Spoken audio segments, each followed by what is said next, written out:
La clinique était blanche, impersonnelle, presque intimidante. On lui demanda de signer des documents. Tout était en arabe ou en français. Elle signa. Elle pensait à son avenir. Pas au risque. Le lendemain, elle entra au bloc. Le réveil fut brutal. Une douleur brûlante, sourde, constante la traversait du ventre jusqu'aux cuisses. Elle sentait son corps en feu.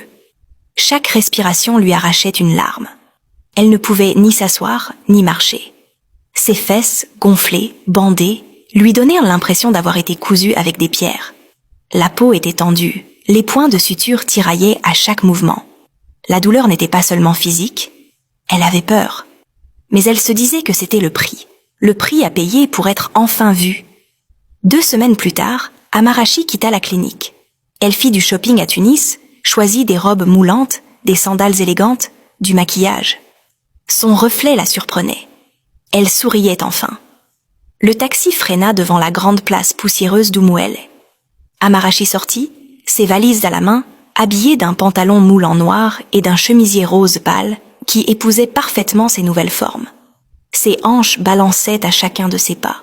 Ses fesses dessinaient une courbe qui n'existait pas 1 an plus tôt. Elle portait des lunettes noires, ses lèvres étaient glossées, et elle marchait comme quelqu'un qui, enfin, savait qu'on la regardait. Et on la regardait.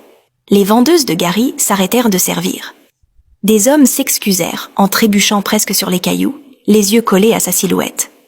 Un enfant tira la jupe de sa mère. « Maman, regarde, c'est qui? Elle est belle !» Mais la mère fronça les sourcils. « Hein? Attends, on dirait Amarachi, la fille de Maman Kechi. »« Non, Amarachi. Quelle Amarachi? Celle qui n'avait pas de hanches? Ah, impossible!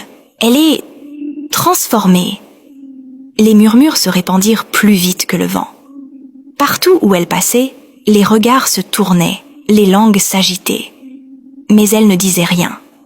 Elle avançait, droite, majestueuse, comme si elle foulait un tapis rouge invisible.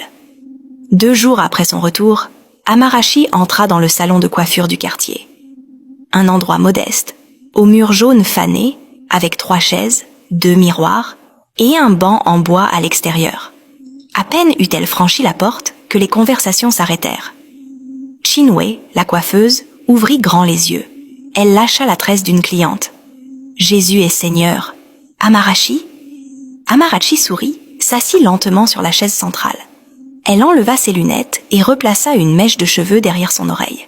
« Bonjour les filles, je veux juste faire un brushing léger. » Une des clientes, Ngozi, s'était levée de son banc, les mains sur la poitrine. « Attends, ce n'est pas la même personne qu'on connaissait, hein? Tu étais où? Tu as fait quoi?